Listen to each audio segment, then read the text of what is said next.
Good day. You've reached Christian-Apologist.com, and this is S.J. Thomason, and today I'm going to present to you Genesis and Jesus' genealogies support an old earth creation. Two reasons that young earth creationists believe the earth is around 6,000 years old are their interpretation of the Hebrew word yom in the book of Genesis and their computation of the years and the lifetimes of the people listed by Matthew and Luke in Jesus' genealogies. The present video seeks to refute these reasons by using biblical passages in support of an old earth. Here are several examples. Genesis 1:1-5 says, "In the beginning, God created the heavens and the earth. And God said, 'Let there be light,' and there was light. God saw that the light was good, and he separated the light from the darkness. God called the light day, and the darkness night. And there was evening, and there was morning, the first day."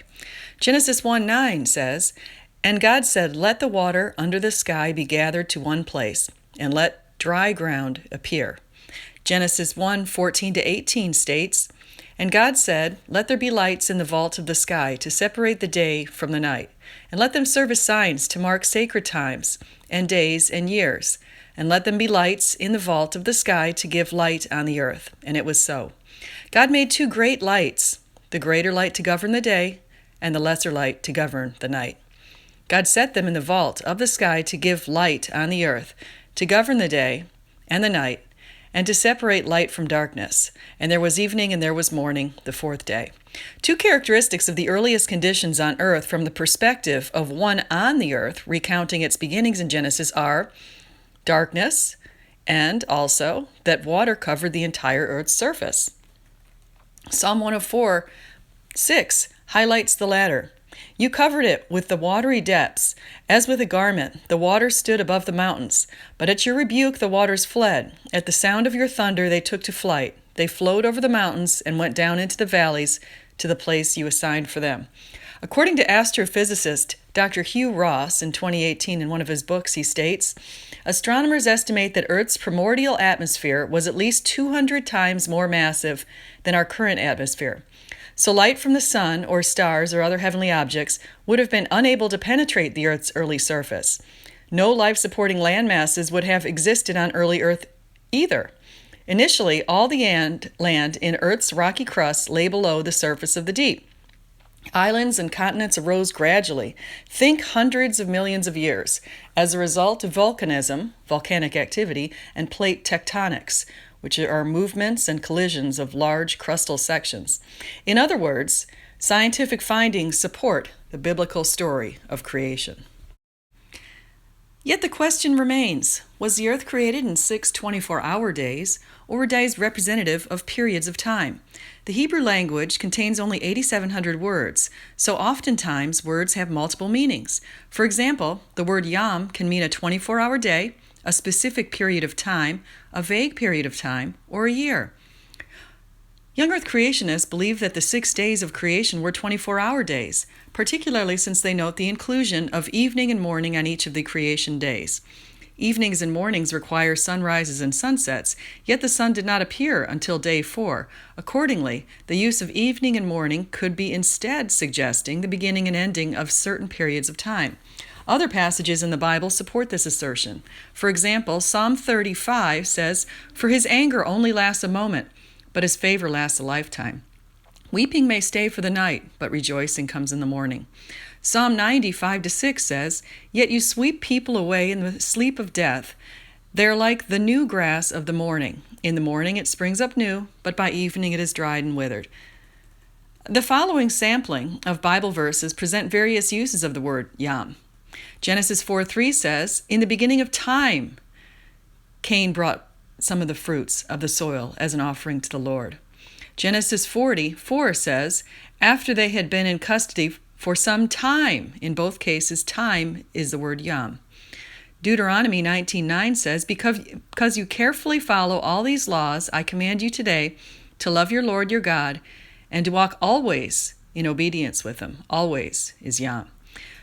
2 Chronicles 15:3 says, "For a long time Israel was without the true God, without a priest to teach, and without the true law." Amos 8:11 says, "Behold, the days, yom, are coming, says the Lord, that I will send a famine Psalm 23:6 says, "Surely your goodness and love will follow me all the days of my life, and I will dwell in the house of the Lord forever." In this case, forever is Yom. Based on these passages and in conjunction with scientific discoveries concerning the creation of the universe and of the earth, I agree with biblical interpretations that support an old earth and suggest that Yom in the first chapter of Genesis is a longer period of time. According to the Gospel Coalition, in 1650, Bishop James Ussher determined that creation began on October 23, 4004 before Christ, by adding up 3 periods of the Bible: creation to Solomon, Solomon to the destruction of the temple in Jerusalem and the Babylonian captivity, and Ezra and Nehemiah to the birth of Jesus. An early rebuttal of Ussher's dating came from Dr. William Henry Green, who was a professor of Old Testament at Princeton Theological Seminary in the late 1800s. Please note that this rebuttal is dated well before the Big Bang theory of creation in 1925, which suggests the universe had a start date 13.8 billion years ago. In other words, Dr. Green was not trying to match science with the Bible. He was asserting his position based on his proper biblical interpretations. Here's what he says. Quote, "In 1863, I had occasion to examine the method and structure of the biblical genealogies, and incidentally ventured to remark that herein lay the solution of the whole matter. I said, there is an element of uncertainty in the computation of time which rests upon genealogies, as the sacred chronology so largely does. Who is to certify us that the antediluvian and ante-Abrahamic genealogies have not been condensed in the same manner as the post-Abrahamic? Our current chronology is based upon prima facie impression of these genealogies. The proper chronology is based upon a wrong interpretation, and that a select and partial register of the ante-Abrahamic names has been mistaken for a complete one. It can scarcely be necessary to adduce proof to one who has even a superficial acquaintance with the genealogies of the Bible that they are frequently abbreviated by the omission of unimportant names. In fact, abridgment is the general rule, induced by the indisposition of the sacred writers to encumber their pages with more names than were necessary for their immediate purpose.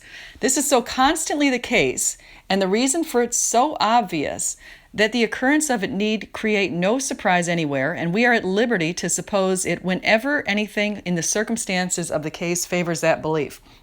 This came from the Gospel Coalition, and that's the end of the quote.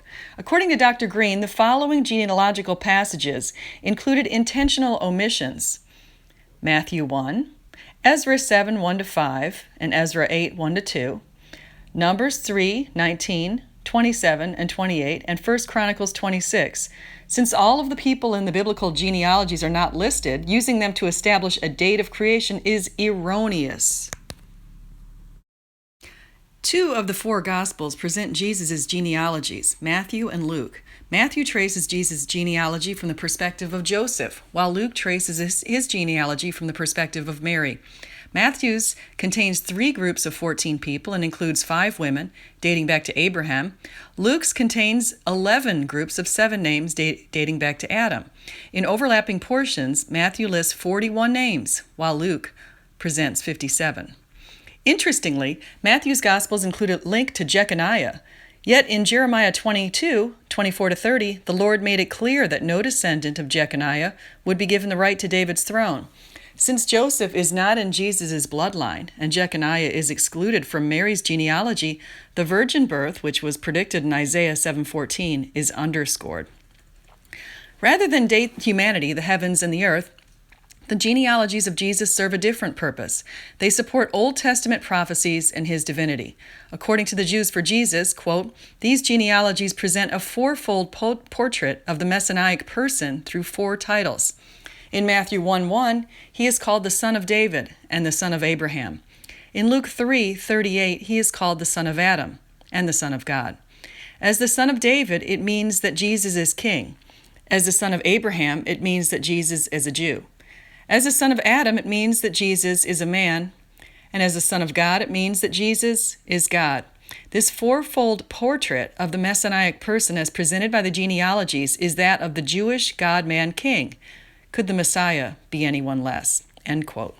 In conclusion, the Bible provides us with evidence that the 6 days of creation were not literal 24-hour days, and that Jesus' genealogies were abbreviated to exclude unimportant names. Readers can take comfort that the Bible supports scientific findings in cosmology and geology.